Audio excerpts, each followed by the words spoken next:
Қымбатты білім алушылар, менің каналыма қош келдіңіздер. 4-ші тарау, 1-ші тақырып. Ондық бөлшектер. Ондық бөлшек бүтін бөліктен және бөлшек бөліктен тұрады. Ондық бөлшекті оқығанда алдымен бүтін бөлігі оқылып, оған бүтін сөзі қоса айтылады. Сонан соң ең соңғы разряд аты аталып, одан кейін бөлшек бөлігі оқылады. Мысалы, 35 бүтін 418 бұл жазылуы, ал оқылуы 35 бүтін, яғни мына үтірді біз бүтін деп оқимыз. Үтірден кейін 3 орынды цифр болғандықтан біз оны 1000-нан 418 деп оқимыз. Олай болса, 35 бүтін 1000-нан 418. Нөмірі 716 есеп. Ондық бөлшек түрінде жаз. 3-ші есеп. 2 бүтін 10-нан 3 бөлшегін аралас санды біз ондық бөлшек түрінде жазу үшін 2 бүтінді жазып, бүтін деген сөзді үтір қоямыз, және 10 дегенде 1 0 болғандықтан үтірден кейін 1 цифр жазылады. Келесі 6 бүтін 149 тең 6-ны жазамыз, бүтін деген сөзді айтқан кезде біз үтірді қоямыз. 100-де 2 0 болғандықтан үтірден кейін 2 орынды цифр жазылады. 6 бүтін 149. Келесі 3 бүтін 1000-нан 419.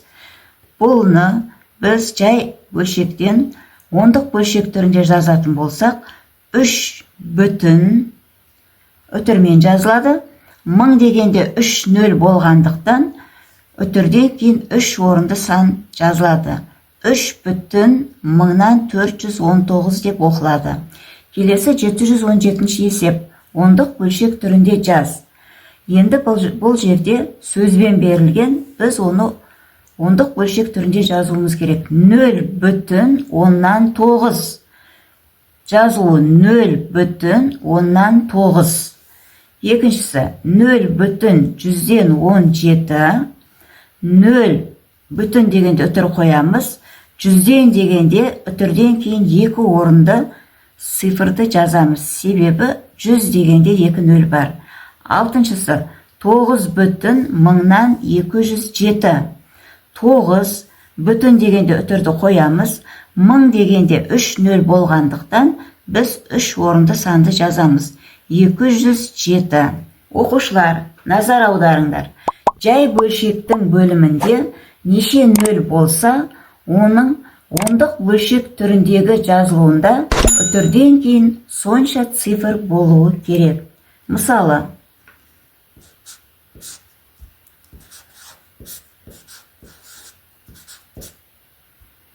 яғни 3 бүтін 10-нан 7 деп оқимыз.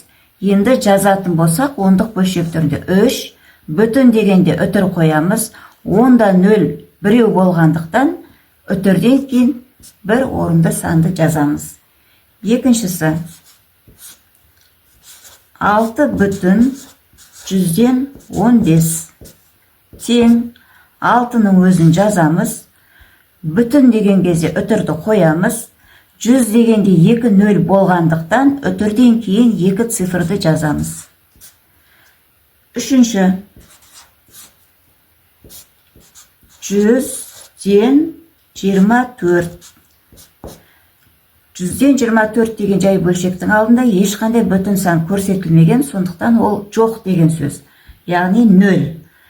Біз ондық бөлшек түрінде жазған кезде оны 0 бүтін 100-ден 24, яғни 100-де 2 0 болғандықтан үтірден кейін 2 цифрды жазамыз.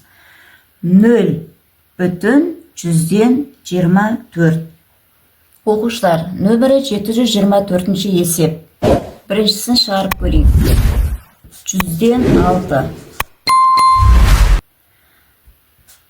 0 бүтін 100-ден 6.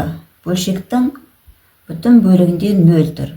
Олай болса, біз 0 бүтін 100 деген санда 2 0 болғандықтан біз үтірден кейін 2 орынды цифрды жазамыз.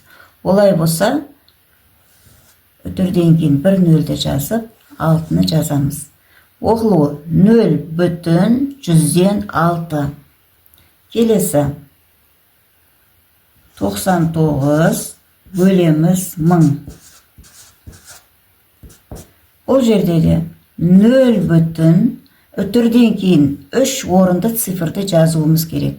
Бізде мына жерде 99 болғандықтан біз сол жағына бір нөлді тіркейміз. Оқылуы 0,000-1099. Екіншісі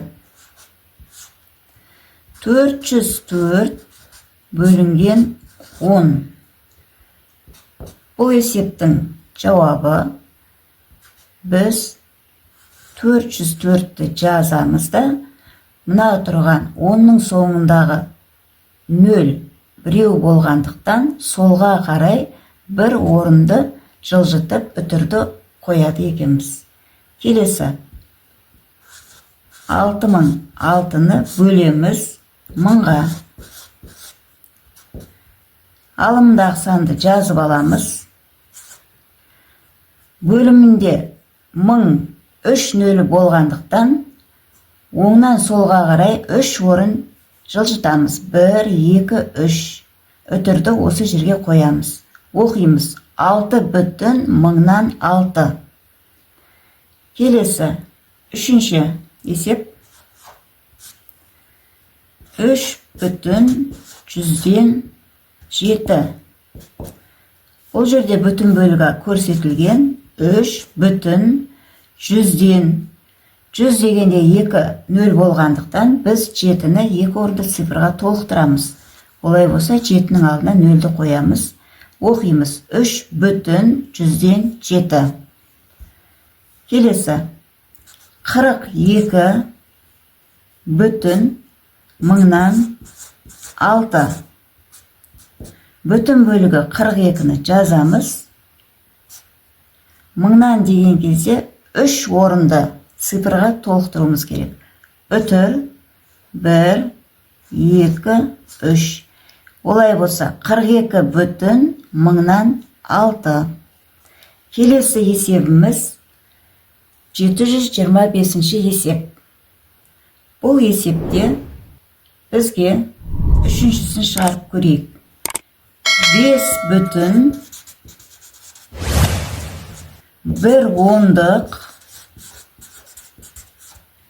үлес 9,000 үлес берілген. Яғни жазумен берілген. Біз мұны санмен жазуымыз керек. Олай болса, жауабы 5 бүтін дегенде үтірді қоямыз. 1/10 үлес 9,000 үлес. 1/10 үлес 100-дік айтылмаған. Олай болса, ол 0-ге тең. 1000-дік үлесіміз 9-ға тең. Қайталап оқимыз. 5/1000-109. Оқушылар, егер видео ұнаған болса, менің каналыма тіркеліп, лайк басып, пікір жазып қоюларыңызға болады.